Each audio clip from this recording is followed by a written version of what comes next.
Public rights में हम हमेशा पिछले हफ्ते में रोनमा होने वाले वाक़यात में से चंद इशूज़ को मुंतखब करते हैं और उनसे मुतल्लिक़ा शख्सियात को लाइव लेकर आपको असल सूरत हाल से आगाही देते हैं और आपको ये बताते चलें कि आज हम जो बात करने जा रहे हैं वो ह्यूमन राइट्स इंटरनेशनल डे पर बात करेंगे और फिर international Kashmir conference course of lords London में हो रही है, उस हवाले से भी बात करेंगे। पब्लिक राइट्स का जो मिशन है वो यही है कि जो लोगों के साथ ज़्यादतियाँ हो रही हैं उसको हम हाईलाइट करते हैं। हमेशा गुज़श्ता 11 साल से तसलसल से मैं इस पर बात कर रहा हूँ, तो हर साल की रिपोर्ट जब ह्यूमन राइट्स इंटरनेशनल डे आता है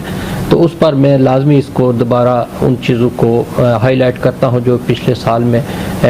वाक़यात हमारे साथ रोनमा हुए हों और ज़्यादातर उन चीज़ों पर बात होती है जो आप लोगों ने देखे होते हैं और आपको मालूम भी होता है और हम उन इश्यूज़ पर एक एक करके बात भी करते हैं। लेकिन आज ओवरऑल अगर देखा जाए तो हमेशा हमने जब ह्यूमन राइट्स की बात की है तो उसमें कश्मीर और फ़लस्तीन सरफ़हरिस्त रहा है, लेकिन पिछले साल से अगर 8 माह से बात की जाए तो उसमें सरफ़हरिस्त जो बात रही है वो पाकिस्तान के हवाले से रही है। और पाकिस्तान में जिस तरह जो कुछ होता रहा है और पिछले जो आपने आर्मी चीफ थे उनके हवाले से जो बातें हुई हैं और जिस तरह हमारे एक जर्नलिस्ट कत्ल भी हुए हैं केन्या में, अरशद शरीफ, उस हवाले से भी बातें हुई हैं। बेशुमार जर्नलिस्ट हमारे जो हैं उनको गिरफ्तार भी किया गया, फिर उन पर तशद्दुद किया गया है, फिर वो तरीका अख्तियार किया गया है तशद्दुद का जिसका हवाला हम मकबूजा कश्मीर में दिया करते थे कि कश्मीरियों के साथ इस तरह तशद्दुद होते हैं और किस बेदर्दी से उन्हें मारा जाता है। इसी तरह यहाँ पाकिस्तान में कुछ वाक़यात देखने में आए हैं जिसमें इंटरनेशनल सतह पर अगर देखा जाए तो उसमें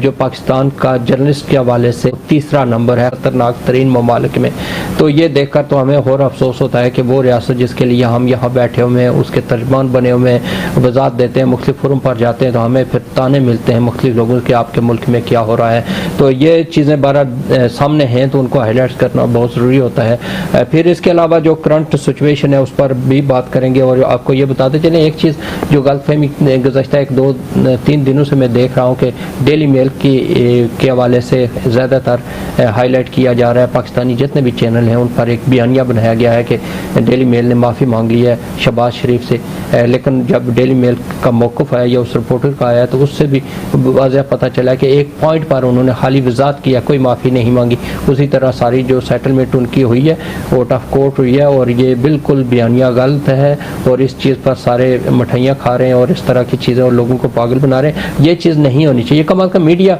पर्सन जो हैं हमारे लंदन में दोस्त बैठे हुए हैं या मुख्तलिफ जगहों पर उनसे जो ये इतलात जाती हैं तो पाकिस्तान वाले ये देखते नहीं हैं कि असल में क्या है, तो उसको एक बयानिया बनाकर लोगों को गलत इंफॉर्मेशन दे रहे हैं, जिस पर मुझे अफसोस हुआ है। जो आर्मी चीफ हैं उन्होंने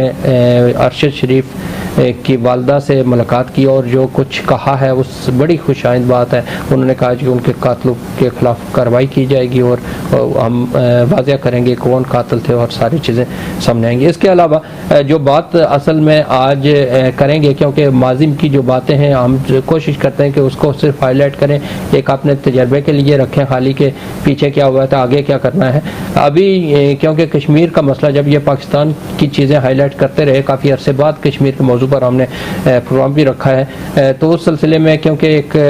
इंटरनेशनल कॉन्फ्रेंस कश्मीर के हवाले से की जा रही है हाउस ऑफ लॉर्ड्स में, और हाउस ऑफ लॉर्ड में ज़ाहिर है वहाँ MPs होंगे, यहाँ हाउस ऑफ लॉर्ड के मेंबर होंगे, पार्लियामेंट के मेंबर होंगे और जो आवाज़ कश्मीरियों की किसी अहम फोरम पर पहुँचा सकते हैं वो लोग वहाँ उस कॉन्फ्रेंस में होंगे। और इसको ऑर्गेनाइज़ किया है JKLF ने, जो कश्मीरियों की नुमाइंदगी करते आए हैं और जिनका मौक़िफ़ यह है कि कश्मीर एक अलग रियासत है और रियासत उसको होना चाहिए और जितनी इकाइयाँ हैं उसकी वो सारी जमा होनी चाहिए। उसके अलावा उनके क्या क्या खदशात हैं किस तरह ये कॉन्फ्रेंस में भी हाईलाइट करेंगे कि इस वक्त स्टूडियो में हमारे साथ मौजूद हैं लियाकत लोन जो सदर हैं जम्मू कश्मीर लिबरेशन फ्रंट तानिया के। आपको खुश आमदीद कहता हूँ जी इसमें पब्लिक राइट्स में। इसके अलावा हमारे साथ होंगे लाइव बल्कि अभी मौजूद हैं साबर गुल जो मरकज़ी चीफ ऑर्गेनाइजर हैं JKLF के, और हमारे आज मेहमान हैं, क्योंकि ये कॉन्फ्रेंस बड़ी अहमियत की हमल है और इसमें ज़ाहिर है बेशुमार चीज़ें हाईलाइट्स की जाएंगी, लोगों को उसके फैक्ट बताए जाएंगे कि पीछे क्या हुआ और आगे हमने क्या करना है और क्या सोच है, और हमें कश्मीरियों को सबसे ज़्यादा नुकसान कहाँ से हो रहा है, कौन कर रहा है और कौन इस तरह के ये चीज़ें करके उनको गुलाम बनाकर रखा हुआ है और इसको तकसीम क्यों किया हुआ है, ये सारी चीज़ें उस कॉन्फ्रेंस में डिस्कस होंगी। लेकिन हमारे जो मेहमान हैं, मैं चाहता हूँ कि इनसे इसका आगाज़ किया जाए और पूछा जाए कि इस कॉन्फ्रेंस का मकसद क्या है और मौजूदा जो करंट सिचुएशन है उसमें उनका इनका क्या मौक़िफ़ है उस सिलसिले में। जी लियाकत लोन साहब, बहुत शुक्रिया आपका। आप बताइएगा कि इस कॉन्फ्रेंस का आपका मेन मकसद क्या है? बहुत शुक्रिया फ़र्स्ट ऑफ़ ऑल आपका और आपके चैनल का, जिन्होंने इस इंटरनेशनल ह्यूमन राइट्स डे पे हमें ये मौका दिया कि हम भी अपने राइट्स की आज बात कर सकें यहाँ और आपके व्यूअर्स तक हम अपनी आवाज़ पहुँचाएँ और उनसे ये रिक्वेस्ट करें कि वो इंटरनेशनल कम्युनिटी तक यहाँ यूनाइटेड किंगडम में हमारी आवाज़ बने। जैसा कि आप जानते हैं कि 10 दिसंबर को ह्यूमन राइट्स डे जो है वो मनाया जाता है पूरी दुनिया में, और हमने भी इस दफ़ा ये प्लान किया कि चूँकि कश्मीरियों के भी जो है वो राइट्स की पिछले 7 दहाइयों से जो है वो धज्जियाँ उड़ाई गई, तो हम यहाँ इंटरनेशनल कम्युनिटी में मौजूद हैं और हमारी डायस्पोरा की ये जिम्मेदारी बनती है